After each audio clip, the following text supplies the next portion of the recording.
Thanks very much, guys. So who among us doesn't remember being just electrified last year by the news that the long and arduous search for a new president to lead our beloved school had chosen Dr. Jim Young Kim. Visionary, inspirational, charismatic. Facts in brief, he was born in Seoul, Korea, moved to the United States with his parents at age 5. At his high school in Iowa, he was the valedictorian. He was president of his high school class. And as we now know, he was quarterback of his football team, so there's hope for our team yet. He was a point guard on his basketball team. We got the important stuff there. Then on to Brown, where he graduated magna cum laude. Got his medical degree at Harvard, PhD in anthropology at Harvard as well. He was on the faculty at Harvard Med.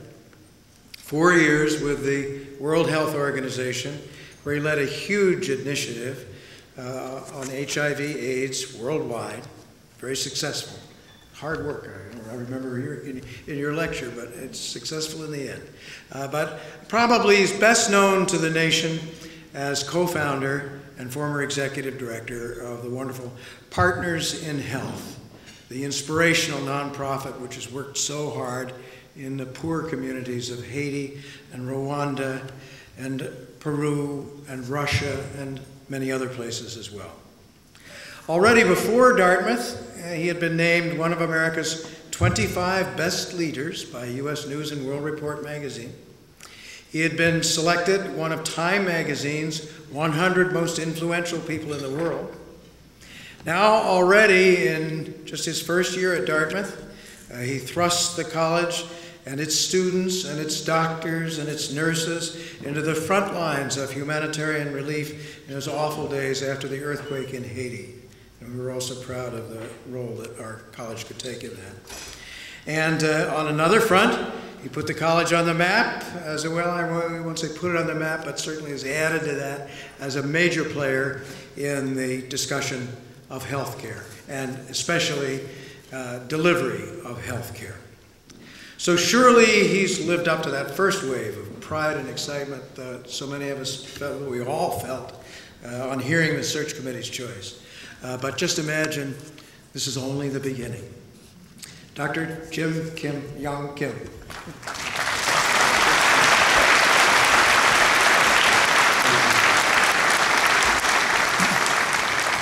Just want to make sure, okay, can you all hear me?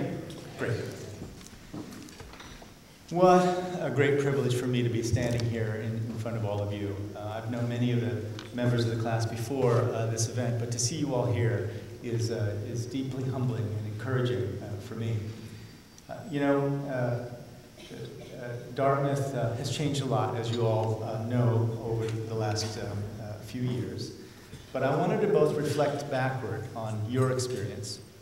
We did, my research assistants and I did a lot of research on what life was like when you were here, and also think a bit about where we might be going. So this is when President Ernest Martin Hopkins handed over the Wentworth Bowl to John Sloan Dickey. This was in November of 1945. John Sloan Dickey was named president of Dartmouth College in August of 1945, when he was still serving as director of public relations at the United States State Department. And it was that very month, August of 1945, when the 2 nuclear warheads were dropped on Hiroshima and Nagasaki. A difficult moment for everybody, and probably most for this wonderful gentleman who had to talk to the world about what it meant to drop 2 nuclear warheads in Japan.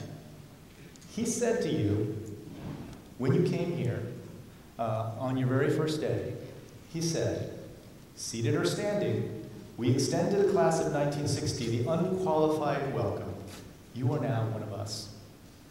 Our eyes tell us you are much the biggest class ever to enter Dartmouth.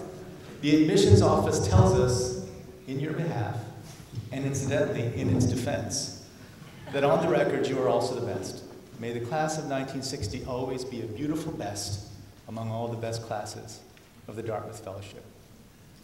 You know, it's said that this particular Wentworth Bowl is the second most valuable piece of silver in the entire country. Now, the folks at Rounder Library told me that because I learned later they didn't actually want Jim Wright and I to touch the bowl with our hands. So I asked them, so what's the most valuable piece of silver? And they couldn't tell me. Right?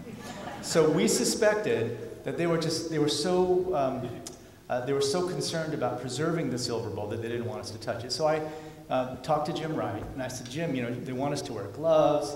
And Jim Wright, that great voice of his said, Jim, we're going to touch the damn bowl. And we did.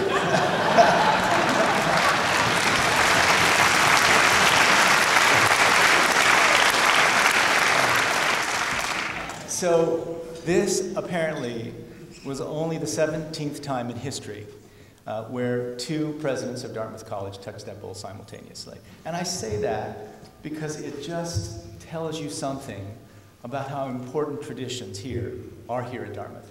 And you might think that with this new class that had so many different characteristics, as explained, might not be so concerned about traditions, but that's not true.